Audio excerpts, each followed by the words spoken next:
যত দুঃখ থাকুক না কেন সব জায়গার মধ্যে চাইবেন একটু শুকরিয়া আদায় করতে। তো আল্লাহ পাক রব্বুল আলামিন যদি আপনি শুকরিয়া আদায় করতে পারেন, হয়তো আল্লাহ পাক রব্বুল আলামিন এর ওসিলায় আপনাকে জান্নাতে দিতে পারে। জোরে বলেন না সুবহানাল্লাহ।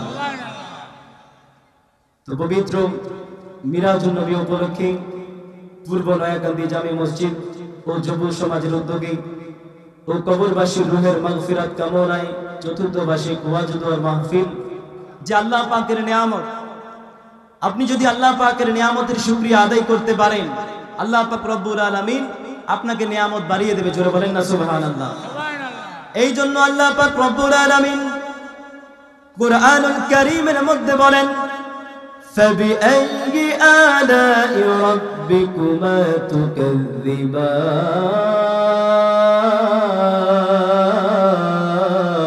জোরে বলেন আল্লাহু আকবার। আল্লাহ পাক রব্বুল আলামিন বলেন, দুনিয়ার মানুষ, বান্দারে বান্দারে বান্দা, আমি রব্বুল আলামিন তোমাদেরকে এত নিয়ামত দিতেছি, এত নিয়ামত তোমরা খাইতেছো, এত নিয়ামত তোমরা করতেছো, কোন কোন নিয়ামতকে তোমরা অস্বীকার করতে পারবে? জোরে বলেন আল্লাহু আকবার। আল্লাহ পাক রব্বুল আলামিন আমাদেরকে কত কত নিয়ামত দিয়েছেন, আমরা খাইতেছি, আমরা পড়তেছি। আল্লাহ পাক রব্বুল আলামিন আমাদের এই জায়গার মধ্যে এনেছেন, এই শুকরিয়া কিভাবে আমরা আদায় করব জানি না। এই জন্য রব্বুল আলামিন কুরআনুল কারীমের মধ্যে জানিয়ে দিয়েছেন, দুনিয়ার মানুষ তোমরা কোন কোন নিয়ামতকে অস্বীকার করবে। এই জন্য বাবা, আজকে এই জান্নাতের বাগান আমরা পেয়েছি, এই জান্নাতের বাগান আমরা পেয়েছি একমাত্র আমার রাসূলের জন্য। কথা বলেন ঠিক কিনা? আরো জোরে বলেন না, কথা বলেন ঠিক কিনা? আমার রাসূল যদি না আসতো, আজকে এই জান্নাতের বাগান আমরা পাইতাম না। এই জন্য বাবা, সেই রাসূলের শুকরিয়া আমরা কিভাবে আদায় করব সেটা আমরা জানি না। কিন্তু একদিন বলতে পারবেন, রব্বুল আলামিন নয়াকান্দির যুব সমাজ মিলে একটা মাহফিলের আয়োজন করেছিলেন। এই মাহফিলের মধ্যে আমরা বসেছিলাম, হুজুররা যে আলোচনা করেছিল সেই আলোচনা আমরা শুনেছিলাম। এই ওসিলায় আমাদেরকে জান্নাতে দিয়ে দেন। জোরে বলেন না সুবহানাল্লাহ। এই কথা আল্লাহ পাকের কাছে আপনি বুক ফুলিয়ে বলতে পারবেন যে রব্বুল আলামিন তুমি আমাদেরকে নিয়ামত দিয়েছো, এই নিয়ামত আমরা বিফলে যাইতে দেই নাই। এই জন্য আমরা এই জান্নাতের বাগান পেয়েছি। কথা বলেন ঠিক কিনা? তো সেই হাবিব আমরা পেয়েছি, যে হাবিব পাওয়ার জন্য অনেক রাসূল চেয়েছিলেন যে সেই নবীর উম্মত হবার জন্য। জোরে বলেন না সুবহানাল্লাহ। আর আমরা বিনা দরখাস্তে সেই নবীর উম্মত হয়েছি। জোরে বলেন না সুবহানাল্লাহ। যিনি নবীদেরও নবী, ইমামুল মুরসালিন, খাতামুন নবিয়্যিন। জোরে বলেন সুবহানাল্লাহ। তাহলে মুসা কালিমুল্লাহ রব্বুল আলামিনের কাছে কথা বলেছে, রব্বুল আলামিন আমি তোমার দিদার চাই, আমি তোমার দিদার চাই। কিন্তু রব্বুল আলামিন তা দেন নাই। কিন্তু আমার আপনার নবীজিকে নবী বলা লাগে নাই, নবীজিকে আল্লাহ পাক নিজে জান্নাতে, নবীজিকে আল্লাহ পাক নিজে মেরাজে নিয়ে গিয়েছেন। জোরে বলেন সুবহানাল্লাহ। তাহলে সেই নবীজির দাম কম না বেশি? আরো জোরে বলেন, কম না বেশি? সেই রাসূল পেয়ে আমরা খুশি না বেজার? আরো জোরে বলেন, খুশি না বেজার? আজকে দেখা যায় সেই রাসূলের বিরুদ্ধে অনেকে কথা বলে, সেই রাসূলের বিরুদ্ধে অনেকের আঙ্গুল তোলে, সেই রাসূলের বিরুদ্ধে সেই রাসূলের চাদর নিয়ে টানাটানি করে। কথা বলেন ঠিক কিনা? তাদেরকে আমরা কখনো ছেড়ে কথা বলবো না। তোমরা আমার বাবাকে গালি দাও, আমি তোমাদেরকে ছেড়ে দেব। তোমরা আমাদের মাকে গালি দাও, আমি তোমাকে ছেড়ে দেব। কিন্তু আমার আপনার নবীজিকে গালি দিলে তার জিভ টেনে ছিঁড়ে ফেলতে একটু পরিমাণ দ্বিধাবোধ করবো না। কথা বলেন ঠিক কিনা? সেই রাসূলকে আমরা নিজের চাইতে ভালোবাসি। কথা বলেন ঠিক কিনা? নিজের জানের চাইতে, নিজের প্রাণের চাইতে ভালোবাসি। কথা বলেন ঠিক কিনা? তাহলে সেই রাসূল নবীদেরও নবী, ইমামুল মুরসালিন, খাতামুন নবিয়্যিন, সেই রাসূল পেয়ে আমরা এই জান্নাতের বাগান পেয়েছি। তো সাহাবায়ে কেরাম একদিন মসজিদে নববীর মধ্যে আলোচনা করতে লাগলেন। এক সাহাবী বলতে লাগলেন, আমার একটা জিনিস বড় অবাক লাগে, আমার কাছে একটা জিনিস বড় অবাক লাগে। আরেক সাহাবী বলতেছে, কি জিনিস তোমার কাছে বড় অবাক লাগে? ওই সাহাবী বলতেছে, আমার কাছে একটা জিনিস বড় অবাক লাগে, আল্লাহ পাক রব্বুল আলামিন আদম আলাইহিস সালাতু ওয়াস সালামকে দুনিয়ার জমিনে প্রেরণ করেছেন। আদম আলাইহিস সালাতু ওয়াস সালামের নামের উপাধি দিয়েছেন আদম সফিউল্লাহ। জোরে বলেন সুবহানাল্লাহ। আদম আলাইহিস সালাতু ওয়াস সালামের নামের উপাধি কি? আদম সফিউল্লাহ। ওই সাহাবী বলতেছে, আমার কাছে একটা জিনিস বড় অবাক লাগে, আল্লাহ পাক রব্বুল আলামিন আদম আলাইহিস সালাতু ওয়াস সালামকে দুনিয়ার জমিনের মধ্যে প্রেরণ করেছেন। ওই দুনিয়ার জমিনে প্রেরণ করার পরে আদম আলাইহিস সালাতু ওয়াস সালামের নামের উপাধি দিয়েছেন আদম সফিউল্লাহ। জোরে বলেন সুবহানাল্লাহ। তো নবীজি এই আলোচনা মসজিদে নববীর মধ্যে বাইরে থেকে শুনতেছিলেন। আরো একজন সাহাবী বলতে লাগলেন, আমার কাছে একটা জিনিস বড় আরো অবাক লাগে, আল্লাহ পাক রব্বুল আলামিন ইব্রাহিম আলাইহিস সালাতু ওয়াস সালামকে দুনিয়ার জমিনে প্রেরণ করেছেন। ইব্রাহিম আলাইহিস সালাতু ওয়াস সালামের নামের উপাধি দিয়েছেন, ইব্রাহিম নবীর উপাধি দিয়েছেন খলিলুল্লাহ। জোরে বলেন সুবহানাল্লাহ। তাহলে ওই সাহাবীরা যখন এই আলোচনা করতে লাগলেন, সকল নবীর টাইটেল নিয়ে কথা বলতে লাগলেন। এই কথা বলার পরে নবীজি মসজিদে নববীর মধ্যে বাইরে থেকে কি আলোচনা করেছেন সকল কিছু তিনি শুনতে পারলেন। শুনে নবীজি যখন মসজিদে নববীর মধ্যে ঢুকলেন, ঢুকে বলতেছেন, ও আমার সাহাবীরা, তোমরা শোনো শোনো শোনো, আল্লাহ পাক রব্বুল আলামিন আদম আলাইহিস সালাতু ওয়াস সালামকে দুনিয়ার জমিনে প্রেরণ করেছেন। আদম সফিউল্লাহ হিসেবে, ইব্রাহিম নবীকে দুনিয়ার জমিনে প্রেরণ করেছেন ইব্রাহিম খলিলুল্লাহ হিসেবে। সকল নবীকে আল্লাহ পাক রব্বুল আলামিন নামের উপাধি দিয়েছেন। কিন্তু জেনে রাখো, জেনে রাখো, ইব্রাহিম খলিলুল্লাহ অর্থ এমন বন্ধু, যেই বন্ধু আল্লাহ পাককে খুশি করানোর জন্য কাজ করে। জোরে বলেন সুবহানাল্লাহ। আর আমার হাবিবুল্লাহ, আমার নামের উপাধি হলো হাবিবুল্লাহ। এই হাবিবুল্লাহ অর্থ এমন বন্ধু যিনাকে খুশি করানোর জন্য আল্লাহ পাক নিজে কাজ করে। জোরে বলেন সুবহানাল্লাহ। আদম সফিউল্লাহ অর্থ এমন বন্ধু যিনাকে খুশি করানোর জন্য আদম সফিউল্লাহ খুশি করায় কাকে? আল্লাহ পাককে। কিন্তু আমার হাবিবকে খুশি করায় আল্লাহ পাক নিজে। জোরে বলেন সুবহানাল্লাহ। তাহলে সেই হাবিবের দাম কম না বেশি? আরো জোরে বলেন, কম না বেশি? এই জন্যই তো শায়ের বলেন, আরে নবীদেরও নবী তুমি, ও গো হাবিব জান, কুল কায়নাতেরও নবী তুমি, পরাণের পরাণ। জোরে বলেন না সুবহানাল্লাহ। আমার নবী, নবীদেরও নবী। জোরে বলেন সুবহানাল্লাহ।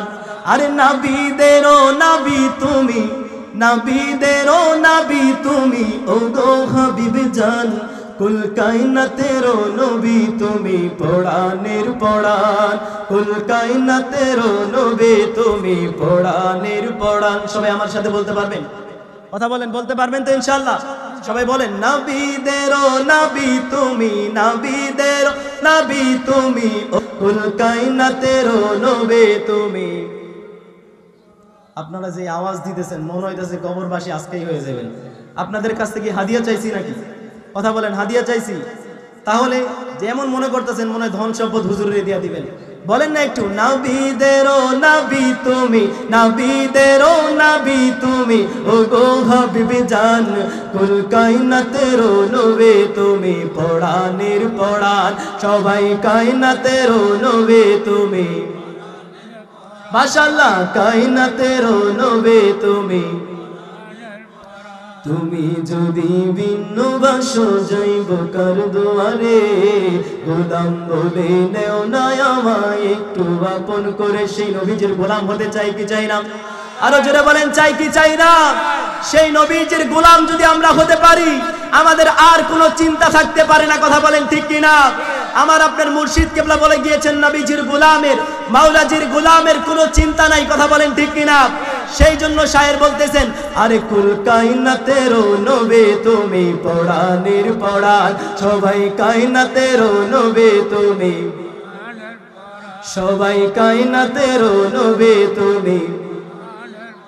সেই নবীজির উম্মত আমরা হতে পেরেছি, সেই নবীজির উম্মত আমরা হতে পেরেছি। সকল নবী রাসূল সেই নবীজির উম্মত হতে চেয়েছিল, কিন্তু আমরা বিনা দরখাস্তে সেই নবীর উম্মত হয়েছি। সেই নবীর উম্মত আমরা হয়েছি, কিভাবে শুকরিয়া আদায় করব আমরা জানি না। আল্লাহ পাক রব্বুল আলামিন আমাদেরকে এত এত নিয়ামত দিয়েছেন।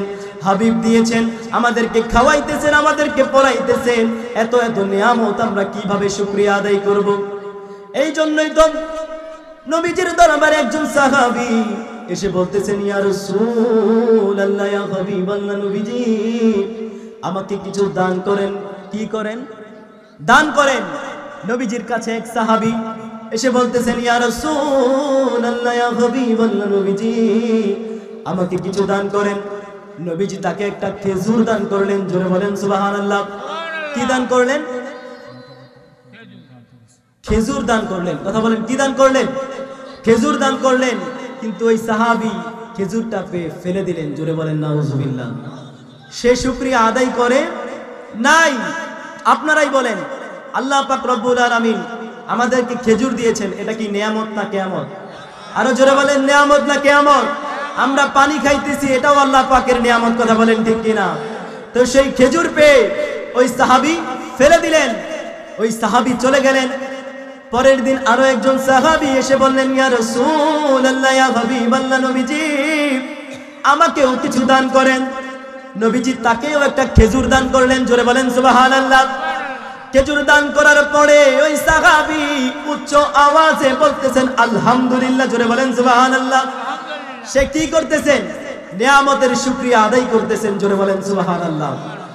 নবীজি সাহাবীর এই শুকরিয়া আদায় করতে দেখে নবীজি বলতেছেন তাকে উম্মে সালমান রাদিয়াল্লাহু তাআলার হুজরা মুবারকে নিয়ে যাও। হুজরা মুবারকে নিয়ে যাওয়ার পরে হযরত উম্মে সালমান রাদিয়াল্লাহু তাআলাকে তাকে 40টি স্বর্ণের দিনার দিয়ে দিয়েছেন। জোরে বলেন না সুবহানাল্লাহ। তাহলে নিয়ামতের শুকরিয়া যদি আপনি আদায় করবেন, তাহলে আল্লাহ পাক রব্বুল আলামিন আপনার নিয়ামত বাড়িয়ে দেবে। জোরে বলেন সুবহানাল্লাহ। আপনি এই মাহফিলের মধ্যে দান করেছেন 1 টাকা, আপনি বাড়িতে গিয়ে দেখবেন আপনার 10 টাকা চলে এসেছে। জোরে বলেন সুবহানাল্লাহ। তাহলে দান করার চেষ্টা করবেন। যেই কোনো কাজের মধ্যে যাইবেন, আল্লাহ পাকের নিয়ামতের শুকরিয়া তো আমরা আলহামদুলিল্লাহ বলে আদায় করতে পারবো না, নামাজ পড়ে আমরা আদায় করতে পারবো না। যেই জায়গার মধ্যে আল্লাহ এবং আল্লাহর রাসূলের শানমান হবে, সেই জায়গার মধ্যে দান করার দরকার আছে না নাই? আরো জোরে বলেন, দরকার আছে না নাই? রব্বুল আলামিনকে বলতে পারবেন, রব্বুল আলামিন আপনি নিজেই তো বলেছেন যদি দুনিয়ার পিছনে আমি টাকা খরচ করি সেই হিসাব আপনি আমার কাছ থেকে নেবেন, আর যদি আমি মাহফিলের জন্য, মসজিদের জন্য দান করি এই হিসাব আমি আপনার কাছ থেকে নিতে পারবো। জোরে বলেন সুবহানাল্লাহ। আপনি যদি মসজিদের মধ্যে দান করেন, মাহফিলের মধ্যে দান করেন, আপনি রব্বুল আলামিনকে বলতে পারবেন, রব্বুল আলামিন আপনি আপনার বন্ধুর জান্নাতের বাগানের মধ্যে আমি দান করেছিলাম, এই ওসিলায় আমাদেরকে জান্নাতে দিয়ে দেন। জোরে বলেন সুবহানাল্লাহ। তাহলে যেই জায়গার মধ্যে আল্লাহ এবং আল্লাহর রাসূলের শানমান হবে সেই জায়গার মধ্যে দান করার দরকার আছে না নাই? কিন্তু আমরা দেখা যায় যদি আল্লাহ পাক রব্বুল আলামিন আমাদেরকে একটু ধন সম্পদ দিয়ে দেয়, আমরা অহংকারী হয়ে যাই। কথা বলেন ঠিক কিনা? এই অহংকারীদের স্থান জান্নাতে কখনো হবে না। এই জন্যই তো আল্লাহ পাক রব্বুল আলামিন কুরআনুল কারীমের মধ্যে জানিয়ে দিয়েছেন, وعباد الرحمن الذين يمشون على الأرض هونا وإذا خاطبهم الجاهلون قالوا سلاما। আল্লাহু আকবার। আল্লাহ পাক রব্বুল আলামিন বলেন, বান্দারে বান্দারে বান্দা, আমি রব্বুল আলামিন তোমাদেরকে জানিয়ে দিতেছি দুনিয়ার জমিনের মধ্যে আমি রব্বুল আলামিনের বান্দা তো তারাই যারা দুনিয়ার জমিনের মধ্যে অহংকার দেখাবে না, যারা দুনিয়ার জমিনের মধ্যে ভাব নিয়ে চলাফেরা করবে না, যারা অহংকার দেখাবে না, তারাই তো আমি রব্বুল আলামিনের বান্দা। জোরে বলেন সুবহানাল্লাহ। আপনি দুনিয়ার জমিনের মধ্যে আল্লাহ পাক রব্বুল আলামিন আপনাকে ধন সম্পদ দিয়েছেন, এই ধন সম্পদ পেয়ে যদি আপনি অহংকারী হয়ে যান, এই ধন সম্পদ পেয়ে যদি আপনি মানুষকে মানুষ মনে না করেন, তাহলে আল্লাহ পাক রব্বুল আলামিন ডাইরেক্ট জানিয়ে দিয়েছেন এই বান্দা কখনো আমার বান্দা হতে পারে না। জোরে বলেন নাউজুবিল্লাহ। এই জন্য বাবা, আপনি চলাফেরা করতেছেন, আপনি নিজেকে কি মনে করতেছেন, কিন্তু আল্লাহ পাক রব্বুল আলামিন জানিয়ে দিয়েছেন দুনিয়ার মানুষ তোমরা এমন ভাবে চলাফেরা করবে মানুষ যাতে মনে করে তোমরা অহংকারী না। এই অহংকারী হলে আমি রব্বুল আলামিন তোমাদেরকে কখনো জান্নাতে দেব না। জোরে বলেন আল্লাহু আকবার। এই জন্য বাবা কখনো অহংকারী হবে না, কখনো অহংকারী হওয়া যাবে না। এই দুনিয়ার জমিনের মধ্যে আজকে আছি, কালকে আমরা এই দুনিয়ার জমিনের মধ্যে থাকবো না, কথা বলেন ঠিক কিনা? এই দুনিয়ার জমিনের মধ্যে কেউ থাকবেন? কথা বলেন থাকবেন? আমরা এসেছি, এই যে কবরবাসীরা শুয়ে আছে, তারা এসেছিল, তারা থাকতে পেরেছে? কথা বলেন থাকতে পেরেছে? আমরা এসেছি, আমরা এই দুনিয়ার জমিনের মধ্যে থাকতে পারবো না। এই জন্যই তো আল্লাহ পাক রব্বুল আলামিন বলেছেন কুল্লু নাফসিন যায়িকাতুল মাউত। জোরে বলেন আল্লাহু আকবার। এই দুনিয়ার জমিনের মধ্যে সকলকে মৃত্যুবরণ করতে হবে, কথা বলেন ঠিক কিনা? আপনি মনে করতেছেন আল্লাহ পাক রব্বুল আলামিন আমাকে ধন সম্পদ দিয়েছেন, এই ধন সম্পদ পেয়ে আপনি অহংকারী হয়ে যাইতেছেন। আপনার যে মৃত্যু একদিন হবে, এই মৃত্যুকে আপনি ভয় পাইতেছেন না, এই মৃত্যুকে আপনি ডরাইতেছেন না। কিন্তু দেখা যায় আপনি কবরের মধ্যে গিয়েছেন, কবরের মধ্যে গেলে আপনার আযাব হবে, এই ডরে হইলেও একবার আপনার চিন্তা করা দরকার। আমি যে অহংকার করতেছি, কি নিয়ে আমি অহংকার করতেছি? এগুলা তো সব আল্লাহ পাকের নিয়ামত। আল্লাহ পাক রব্বুল আলামিন চাইলে আমার নিয়ামত বিন্দু পরিমাণ দেরি হবে না নেওয়ার জন্য, কথা বলেন ঠিক কিনা? আল্লাহ পাক রব্বুল আলামিন চাইলে এই নিয়ামত নিমিষের মধ্যে শেষ করে দিতে পারে, কথা বলেন ঠিক কিনা? এই জন্যই তো শায়ের বলেন কুল্লু নাফসিন যায়িকাতুল মউত, আসবে তোমার দারে মালাকুল মউত, আসবে তোমার দারে মালাকুল মউত। ঘোষণা করেছেন আল্লাহ আল্লাহ আল্লাহ, জোরে আল্লাহর বান্দা জপো আল্লাহ আল্লাহ, সবাই আল্লাহর বান্দা জপো, মাশাআল্লাহ আল্লাহর বান্দা জপো, হ্যাঁ আল্লাহর বান্দা জপো আল্লাহ আল্লাহ। কেউ শুয়ে রয় পথের পথে, কেউ বা আবার উঁচু ইমারতে, কেউ বা আবার উঁচু ইমারতে। এত ক্ষণিকেরই পথে চলা চলা চলা, জোরে আল্লাহর বান্দা জপো আল্লাহ আল্লাহ, সবাই আল্লাহর বান্দা, হ্যাঁ আল্লাহর বান্দা জপো, সবাই আল্লাহর বান্দা জপো আল্লাহ আল্লাহ, সবাই আল্লাহর বান্দা জপো। তাহলে সেই রব্বুল আলামিনের নিয়ামতের শুকরিয়া আদায় করা দরকার আছে না নাই? আরো জোরে বলেন দরকার আছে না নাই? আল্লাহ পাকের নবী হযরত আইয়ুব আলাইহিস সালাতু ওয়াস সালাম, যাকে রব্বুল আলামিন বহু ধন সম্পদ দিয়েছিলেন, জোরে বলেন সুবহানাল্লাহ। হযরত আইয়ুব আলাইহিস সালাতু ওয়াস সালাম, যাকে রব্বুল আলামিন বহু ধন সম্পদের মালিক বানিয়েছেন, এত ধন সম্পদ আল্লাহ পাক রব্বুল আলামিন দিয়েছেন, এই ধন সম্পদ পেয়ে সব সময় আল্লাহ পাকের নিয়ামতের শুকরিয়া আদায় করতে, জোরে বলেন সুবহানাল্লাহ। আল্লাহ পাক তাকে ধন সম্পদ দিয়েছেন, এই ধন সম্পদ পেয়ে সব সময় আল্লাহ পাকের নিয়ামতের শুকরিয়া আদায় করত। একদিন ফেরেশতারা রব্বুল আলামিনকে ডাক দিয়ে বলতেছে, রব্বুল আলামিন আপনি তাকে ধন সম্পদ দিয়েছেন, বাড়ি গাড়ি দিয়েছেন, এই জন্য সে আপনার নিয়ামতের শুকরিয়া আদায় করতেছে, আপনি তার থেকে ধন সম্পদ গুলো নিয়ে যান, দেখেন সে আপনার নিয়ামতের শুকরিয়া আদায় করে কিনা। যেই কথা সেই কাজ।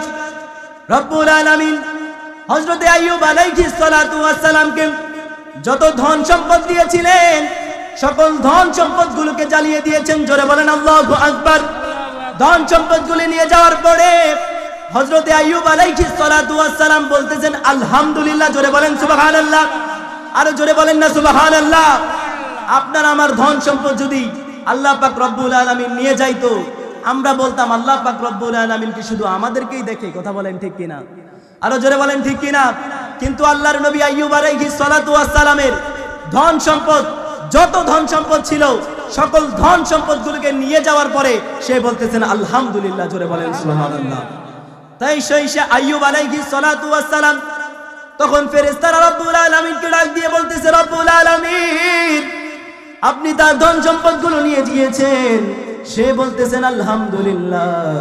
এখন আপনাদেরকে বলতে চাই, এখন আমি আপনাদেরকে বলতে চাই, রব্বুল আলামিনকে ডাক দিয়ে ফেরেশতারা বলতেছে, রব্বুল আলামিন আপনি তাকে সন্তানগুলো দিয়েছিলেন, সেই সন্তানগুলো তার থেকে কেড়ে নেন। জোরে বলেন আল্লাহু আকবার। তাকে যেই সন্তান দিয়েছেন ওই সন্তানগুলো আপনি কেড়ে নেন। ফেরেশতাদের কথা মতো রব্বুল আলামিন হযরত আইয়ুব আলাইহিস সালাতু ওয়াস সালামকে সন্তানগুলো দিয়েছেন, নিমিষের মধ্যে ওই সন্তানগুলোকে নিয়ে গিয়েছেন। জোরে বলেন আল্লাহু আকবার। ওই সন্তানগুলোকে নিয়ে গিয়েছেন হযরত আইয়ুব আলাইহিস সালাতু ওয়াস সালাম, তারপরেও বলতেছেন আলহামদুলিল্লাহ। জোরে বলেন সুবহানাল্লাহ, আরো জোরে বলেন না সুবহানাল্লাহ। তার ধন সম্পদ নিয়ে গিয়েছে, তারপরেও বলতেছেন আলহামদুলিল্লাহ। তার সন্তান ছিল, সন্তানগুলোকে নিয়ে গিয়েছে, তারপরে বলতেছেন আলহামদুলিল্লাহ। ফেরেশতারা রব্বুল আলামিনকে আবারও বলতেছে রব্বুল আলামিন তার সন্তানগুলোকে নিয়ে গিয়েছেন, সে বলতেছেন আলহামদুলিল্লাহ। আপনি তার থেকে তার ধন সম্পদ নিয়ে গিয়েছেন, তারপর এখন আপনি তাকে এমন একটা অসুস্থতা দেন, যেই অসুস্থতা দিলে সে আপনার নিয়ামতের শুকরিয়া আদায় করতে যেমন না পারে। রব্বুল আলামিন তাকে এমন একটা অসুস্থতা দিয়েছে, 1 বছর নয়, 2 বছর নয়, 18 বছর পর্যন্ত এমন অসুস্থতা দিয়েছে যে অসুস্থতার কারণে বিছনা থেকে উঠতে পারে না। জোরে বলেন আল্লাহু আকবার। সেই আইয়ুব আলাইহিস সালাতু ওয়াস সালাম বিছনা থেকে উঠতে পারে না, তারপরে বলতেছেন আলহামদুলিল্লাহ। জোরে বলেন সুবহানাল্লাহ।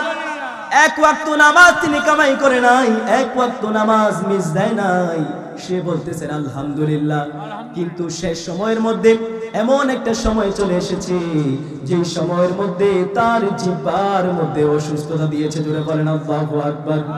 হযরত আইয়ুব আলাইহিস সালাতু ওয়াস সালাম রব্বুল আলামিনকে ডাক দিয়ে বলতেছে, রব্বুল আলামিন তুমি আমাকে 1 বছর নয়, 2 বছর নয়, 18 বছর পর্যন্ত তুমি আমাকে অসুস্থতা দিয়েছো, কিন্তু এমন অসুস্থতা তুমি আমাকে দিয়েছো, আমি রব্বুল আলামিন, আমি আইয়ুব সব সময় নিয়ামতের শুকরিয়া আদায় করেছি, কিন্তু এমন একটা সময় তুমি আমাকে জিহ্বার মধ্যে অসুস্থতা দিয়েছো, যেই জিহ্বা দিয়ে আমি তোমাকে ডাকবো, যেই জিহ্বা দিয়ে আমি শুকরিয়া আদায় করব, যেই জিহ্বার মধ্যেও তুমি গাও দিয়ে দিয়েছো, ও রব্বুল আলামিন আমি কিভাবে তোমার শুকরিয়া আদায় করব? জোরে বলেন আল্লাহু আকবার। জিহ্বার মধ্যে অসুস্থতা দিয়েছে, কিন্তু এই জায়গার মধ্যে যদি আপনি আমি হইতাম, আমরা বলতাম রব্বুল আলামিন আমাদেরকেও শুধু অসুস্থতা দেয়, শুধু কি আল্লাহ পাক রব্বুল আলামিন আমাদেরকেই দেখে? কিন্তু আল্লাহর নবী আইয়ুব আলাইহিস সালাতু ওয়াস সালামের এমন ঈমান ছিল, আল্লাহ পাকের কাছে এমন বিশ্বাস ছিল, এমন ঈমান ছিল যে রব্বুল আলামিনের শুকরিয়া আমি আদায় করতেছি, হয়তো আল্লাহ পাক রব্বুল আলামিন এই শুকরিয়া আদায় করার কারণে আমার নিয়ামত আরো বাড়িয়ে দেবে। জোরে বলেন সুবহানাল্লাহ।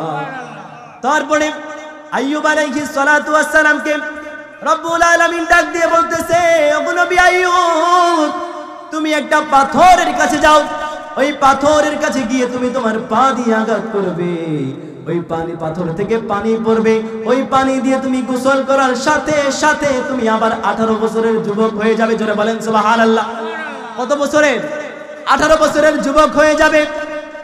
আল্লাহ পাক রব্বুল আলামিন 1 বছর নয়, 2 বছর নয়, 18 বছর পর্যন্ত আল্লাহ পাক রব্বুল আলামিন অসুস্থতা দিয়েছে, কিন্তু তারপরে আল্লাহ পাক রব্বুল আলামিনের নিয়ামতের শুকরিয়া আদায় করতে ভুলে নাই। এই জন্য বাবা আল্লাহর নবী আইয়ুব আলাইহিস সালাতু ওয়াস সালাম আবারও 18 বছরের যুবক হয়ে গিয়েছে, কিন্তু আমরা আজকাল নিয়ামতের শুকরিয়া আদায় করতে জানি না, আমরা অহংকারী হয়ে যাই। কিন্তু দেখবেন কিছু মানুষের এই অহংকার নিয়ে যদি আপনি আলোচনা করেন, অহংকার নিয়ে যদি বলেন নারে তাকবীর, আল্লাহু আকবার, নারে তাকবীর, আল্লাহু আকবার, নারে রিসালাত, ইয়া রাসূলুল্লাহ, নারে তাকবীর, নারে রিসালাত, প্রধান বক্তার আগমন, ফরাজিকান্দি দরবার শরীফ, মেরা যে যায় আল্লাহর হাবিব নবী কমলি ওয়ালা, ইয়া রাসূলুল্লাহ ইয়া হাবিবাল্লাহ, ইয়া রাসূলুল্লাহ। আপনারা এমন আওয়াজ দিতেছেন মনে হইতেছে যে কবরবাসীরা আপনারাই এমন একটা আওয়াজ দেন যে আওয়াজ শুনলে এই যে নাতে রাসূল আমরা গাইতেছি, এই নাতে রাসূল গাওয়া সাহাবায়ে কিরামদের সুন্নাত। জুড়ে বলেন সুবহানাল্লাহ। এবং নাতে রাসূল শুনে হযরতে হাসান বিন সাবিত রাদিয়াল্লাহু তাআলা যখন এই নাতে রাসূল গাইতেন, নাতে রাসূল শুনে নবী করিম সাল্লাল্লাহু আলাইহি ওয়াসাল্লাম হাদিয়া মুবারক দিতেন। জোরে বলেন না সুবহানাল্লাহ। শুধু তাই নয়, নবীজির মিম্বার মুবারকের পাশে হযরতে হাসান বিন সাবিত রাদিয়াল্লাহু তাআলার জন্য আরেকটা মিম্বার বানিয়ে দিয়েছেন। জোরে বলেন না সুবহানাল্লাহ। তাহলে সবাই বলেন, মেরাজে যায় আল্লাহর হাবিব নবী কমলে ওয়ালা, মেরাজে যায় আল্লাহর হাবিব নবী কমলে ওয়ালা, ইয়া রাসূলুল্লাহ ইয়া হাবিবাল্লাহ, ইয়া রাসূলুল্লাহ ইয়া হাবিবাল্লাহ, মেরাজে যায় আল্লাহর হাবিব নবী কমলে ওয়ালা, মেরাজে যায় আল্লাহর হাবিব নবী কমলে ওয়ালা, ইয়া রাসূলুল্লাহ মাশাআল্লাহ, ইয়া রাসূলুল্লাহ। জিবরাইলে হুকুম পায়া মক্কায় আসে দাওয়াত লয়া, জিবরাইলে হুকুম পায়া মক্কায় আসে দাওয়াত লয়া, ডাক দিতে সাহস না পায়া, ডাক দিতে সাহস না পায়া, জিবা কদম তলায়। জোরে বলেন না সুবহানাল্লাহ। হযরতে জিবরাইল আলাইহিস সালাতু ওয়াস সালামকে যখন আল্লাহ পাক রব্বুল আলামিনকে বলেছেন যে আমার হাবিবকে দিদারে নিয়ে আসো, ওই দিদারে যখন আসার জন্য হযরতে জিবরাইল আলাইহিস সালাতু ওয়াস সালাম যখন এসেছেন, ওই সময় জিবরাইল আলাইহিস সালাতু ওয়াস সালাম দেখতেছেন নবী করিম সাল্লাল্লাহু আলাইহি ওয়াসাল্লাম ঘুম যাচ্ছেন। জোরে বলেন সুবহানাল্লাহ। ওই ঘুমের মধ্যে ডাক দেওয়ার সাহস পায় নাই। তখন হযরতে জিবরাইল আলাইহিস সালাতু ওয়াস সালাম সাথে সাথে তার জিহ্বা মুবারক নবীজির কদম মুবারকের মধ্যে লাগিয়ে দিয়েছেন। জোরে বলেন না সুবহানাল্লাহ। আরে জিবরাইলে হুকুম পায়া মক্কায় আসে দাওয়াত লয়া, জিবরাইলে হুকুম পায়া মক্কায় আসে দাওয়াত লয়া, ডাক দিতে সাহস না পায়া, ডাক দিতে সাহস না পায়া, জিহ্বা কদম তলায়, ইয়া রাসূলুল্লাহ মাশাআল্লাহ, ইয়া রাসূলুল্লাহ ইয়া হাবিবাল্লাহ। সবাই মেরাজে যায় আল্লাহর হাবিব নবী কমলে ওয়ালা, মেরাজে যায় আল্লাহর হাবিব নবী কমলে ওয়ালা, ইয়া রাসূলুল্লাহ ইয়া হাবিবাল্লাহ। শেষবারের মতো, ইয়া রাসূলুল্লাহ বাল্লাহ, ইয়া রাসূলুল্লাহ। আলহামদুলিল্লাহ। আমার জন্য সকলেই দোয়া করবেন যাতে আল্লাহ পাক রব্বুল আলামিন একজন বীর শ্রেষ্ঠ আলেম হিসেবে কবুল করেন। আসলে আমার একটা আবেগ ছিল বা একটা আশা ছিল, আপনাদের সামনে যিনি বসে আছেন, আমি কিন্তু ছোট থেকে তার সাথে অনেক যাইতাম, হুজুরের সাথে যাইতাম কাসিদা গাওয়ার জন্য। কথা বলেন, কি গাওয়ার জন্য? কাসিদা গাওয়ার জন্য। তো আল্লাহ পাক রব্বুল আলামিন হয়তো দয়া করেছেন, মায়া করেছেন, বিদায় আল্লাহ পাক রব্বুল আলামিন এই জায়গার মধ্যে বসিয়েছেন। একদিন গজল গাইতাম আর আল্লাহ পাক রব্বুল আলামিন আজকে ওয়াজ করার তৌফিক দিয়েছেন। জোরে বলেন না আমিন। সকলে আমার জন্য দোয়া করবেন তো ইনশাআল্লাহ? আরো জোরে বলেন, দোয়া করবেন তো ইনশাআল্লাহ? হুজুরের জন্য সকলে দোয়া করবেন। আর আমার বাচন ভঙ্গিতে, কথাবার্তায় কেউ যদি কোনো কষ্ট পেয়ে থাকেন অবশ্যই ক্ষমার দৃষ্টিতে দেখবেন।